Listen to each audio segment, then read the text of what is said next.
Inglaterra, año 1745. Ruth Osborne, una mujer anciana, acudió a un granjero de nombre Butterfield, que tenía una lechería en el condado de Guildford, en Hertfordshire, y le pidió un poco de suero de mantequilla.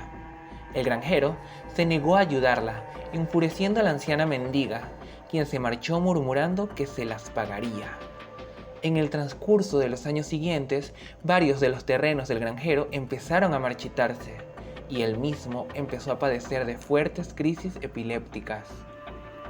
Fue así como decidió cerrar su lechería y abrir una taberna en la cual varios aldeanos se reunían a beber y comer. Muchos de ellos empezaron a comentar que tal vez todas las desgracias del granjero podrían ser causadas por brujería. Y un buen día se reunieron con él, aconsejándolo para que acudiese con una curandera. Estas eran reconocidas por preparar toda clase de pociones y aplicaciones de ungüentos y emplastos sanadores, así como sortilegios y recetas contra el mal de ojo, siendo consideradas como un tipo de bruja blanca.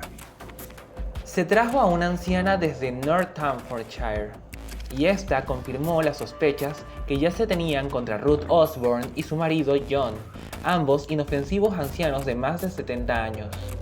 Después de algunas medidas ineficaces, se decidió recurrir a un viejo escarmiento, que supuestamente disuadiría a los Osborne de sus malas prácticas y beneficiaría al granjero Butterfield y demás vecinos. El pregonero de las ciudades contiguas anunció que los brujos serían sometidos a la prueba del agua, el 22 de abril de 1751. La prueba del agua pertenecía en la Edad Media a las ordalias, o juicios de Dios, con las que se pretendía decidir la culpabilidad o inocencia de un acusado, a menudo de brujería. Existían dos pruebas jurídicas distintas, una con agua caliente y otra con agua fría. En la prueba del agua caliente, el acusado debía extraer con el brazo desnudo una pequeña piedra o anillo de un caldero de agua hirviendo. A veces se usaba aceite o plomo ardiente. La ordalia tenía lugar en la iglesia, con varias personas presentes, purificadas y rezando a Dios para que revelara la verdad. Después la mano se vendaba y se examinaba 3 días después para ver si se estaba curando o si se estaba gangrenando. Si después de 3 días Dios no había sanado sus heridas, el sospechoso era culpable del crimen. En la prueba del agua fría, por otra parte, el acusado era atado y se le descendía con una cuerda a una masa natural de agua.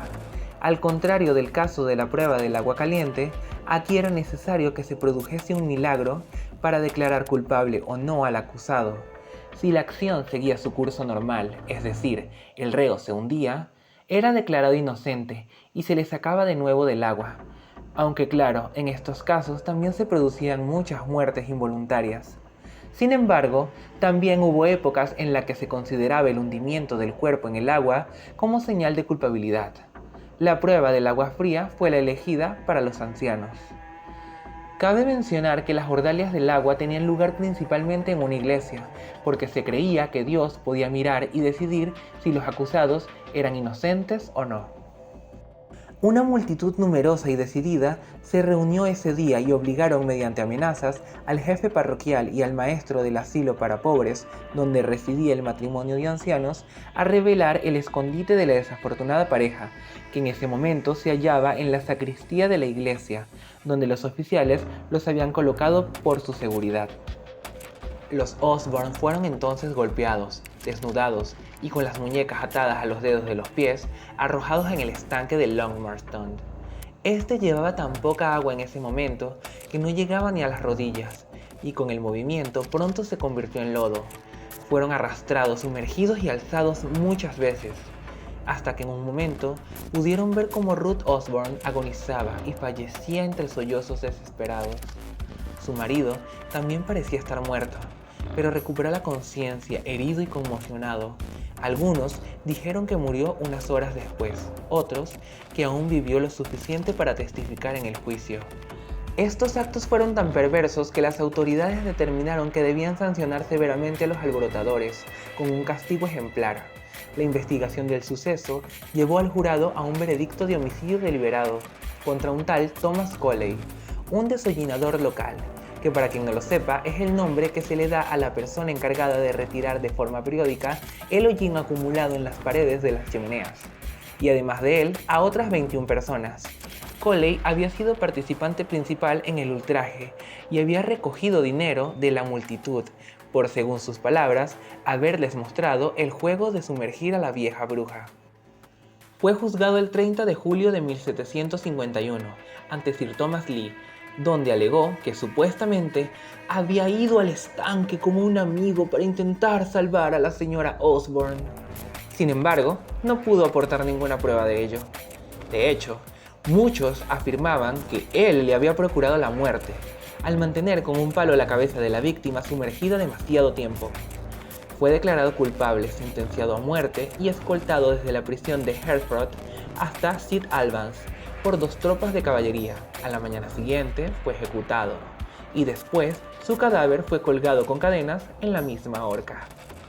Muchos de los que estuvieron en la multitud como espectadores mientras Ruth Osborne y su esposo John fueron asesinados no asistieron a la ejecución de Thomas Coley. Otros miles se mantuvieron a cierta distancia para verlo partir de este mundo, refunfuñando y murmurando, pues, según ellos, era una completa injusticia colgar a un hombre inocente por destruir a una malvada y anciana mujer que había hecho tanto daño con su brujería. Desde que conseguí la historia de Ruth Osborne me sentí súper fascinado. En principio porque es bastante larga si la comparamos con otras historias de brujas que he traído aquí al canal. Y eso hace que esté súper llena de detalles, descripciones y muchísimos datos interesantes que me parecen súper curiosos. Por lo menos todo el tema de las ordalias, las pruebas del agua eran torturas que yo desconocía. Y también me sorprendió muchísimo el hecho de que, bueno, hasta el momento de las historias de brujas que he investigado, es la primera en la que los que ejecutan a la bruja y la torturan son llevados ante la justicia. Normalmente, la misma justicia es la que en esa época cazaba, torturaba y asesinaba a las brujas, pero en este caso no. En este caso, las personas, bueno, no todas, pero las principales, las que sometieron a la anciana Ruth y a su esposo a todos estos tormentos, fueron juzgados y no torturados, pero sí pagaron por sus crímenes. Y es algo que me parece súper loco porque creo que de 100 historias de brujas reales, el 99.9 de ellas no tienen justicia, por así decirlo. O sea, como les dije, la justicia en estos casos es la que caza, tortura y asesina. Y bueno, como podrán haberse dado cuenta en la ilustración, pues no dibujé una anciana, sino dibujé una chica joven súper sexy, bañándose en un estanque rodeada de naturaleza y con el cielo completamente despejado. Más adelante se darán cuenta cómo le agregué una gigantesca luna llena y también llené el cielo de estrellas por todas partes. Bueno, y también agregué muchísimas luciérnagas en la parte inferior de la ilustración para que también hubiese un poco más de color y de brillo y que se viese también un poco más mágico. Muchísimos tonos fucsias por todas partes. El único tono un poco diferente pues es el tono de piel de la chica, que la hice justamente morena para que destacase un poco de todo su entorno, y le agregué un color un poco más magenta en la parte de los ojos con bastantes brillos para que se viera bastante llamativo. De hecho, toda la ilustración, la paleta de colores que utilicé fue muy oscura, mucha oscuridad en todas partes, casi rozando los colores en el negro absoluto, pero sin llegar hasta allá. Los únicos lugares en los que utilicé negro absoluto fue en el cabello de Ruth. Bueno, no de Ruth, no, de este personaje, porque no es Ruth. Como saben, yo lo que hago es hacer una ilustración inspirándome en la historia de la bruja que relato. Y bueno, como les decía, negro absoluto solamente en la parte del cabello, el sombrero y algunos detalles como las cejas o las pestañas. También le hice como que algunas partes del cabello un poco pegadas al cuerpo, como para censurar un poco lo que vendría a ser la parte del pecho. Y también verán más adelante que cambié la forma del cabello un poco, porque al principio lo había dibujado todo recto como si estuviese húmedo, pero todo recto como un rectángulo, y al final me pareció que se veía bastante poco natural y que no me gustaba, no me agradaba como se veía, así que al final le di una que otra curva por ahí para que se viera un poco más orgánico. Si te está gustando el video, no olvides dejar tu like, comentar qué te ha parecido, compartirlo con tus amigos y lo más importante, suscribirte y activar la campanita de notificaciones para que YouTube te avise cuando suba un nuevo video. También te recuerdo que en la caja de descripción te estaré dejando todas mis redes sociales en las que te invito a seguirme para que no te pierdas ninguno de los contenidos súper interesantes que estaré subiendo por ahí.